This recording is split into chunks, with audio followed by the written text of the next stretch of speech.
എള്ളെണ്ണ തീർന്നു, ഇനി പുതിയത് വാങ്ങിക്കണം.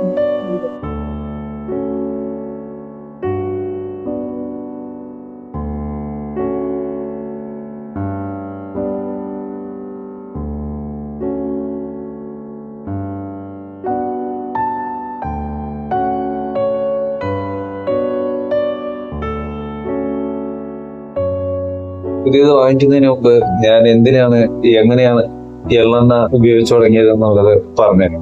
പണ്ട് നാട്ടിൽ നിന്ന് ഒരു മുട്ടം വള്ളി പിടിച്ചിട്ട് നാട്ടിൽ നിൽക്കാൻ പറ്റാത്ത അവസ്ഥ കാരണം ഞാൻ നേരെ അങ്കമാലിയിലോട്ട് പോയി. അവിടെ ഒരു ഹോട്ടലിൽ എനിക്ക് ബില്ലിങ്ങിന്റെ ജോലി കിട്ടി. അവിടെ ഫുഡ് ആൻഡ് അക്കോമഡേഷൻ ഉണ്ടായിരുന്നു. എന്റെ റൂമിൽ ഒരു റൂംമേറ്റ് ഉണ്ടായിരുന്നു, അതേ ഹോട്ടലിലെ വെയിറ്റർ ആയിരുന്നു. പിന്നെ കയറി ചെല്ലുമ്പോ പുള്ളി ആദ്യം കാണുന്നത് പുള്ളി ബൈബിള് വായിച്ചുകൊണ്ട് ഇങ്ങനെ കട്ടിലിരിക്കുകയാണ്. ഞാൻ മിണ്ടാൻ പോയില്ല, പുള്ളി വായിക്കുമല്ലേ എന്ന്. പിന്നെ കുറച്ച് കഴിഞ്ഞപ്പോ പുള്ളി ഇങ്ങോട്ട് വന്ന് സംസാരിക്കുന്നു.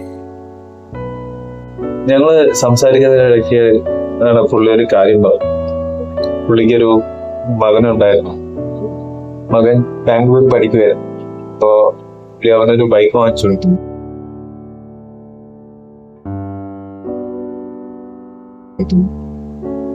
ആ ബൈക്ക് ആക്സിഡന്റ് ആയിട്ട് അവൻ മരിച്ചു.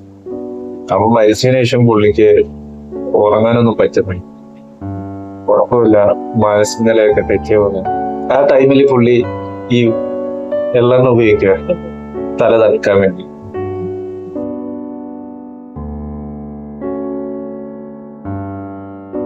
അപ്പോ ഈ കഥ കേൾക്കുന്ന ടൈമില് എനിക്ക് കുറച്ച് പ്രശ്നങ്ങളുണ്ട്. ഞാനും രാത്രി ഉറങ്ങത്തില്ല. അങ്ങനെ ഞാനും എന്ത് ചെയ്തു, ഞാനും അത് ഒന്ന് ട്രൈ ചെയ്തു. ശരിയാണ്, വെളിച്ചെണ്ണയൊക്കെ ചൂടാണ് തല തേച്ചത്, പക്ഷെ എള്ളെണ്ണ ആ ചൂടില്ല, തലയൊന്നും തണുപ്പ്. പിന്നെ അത് അങ്ങോട്ട് എന്റെ ശീലമായി മാറി.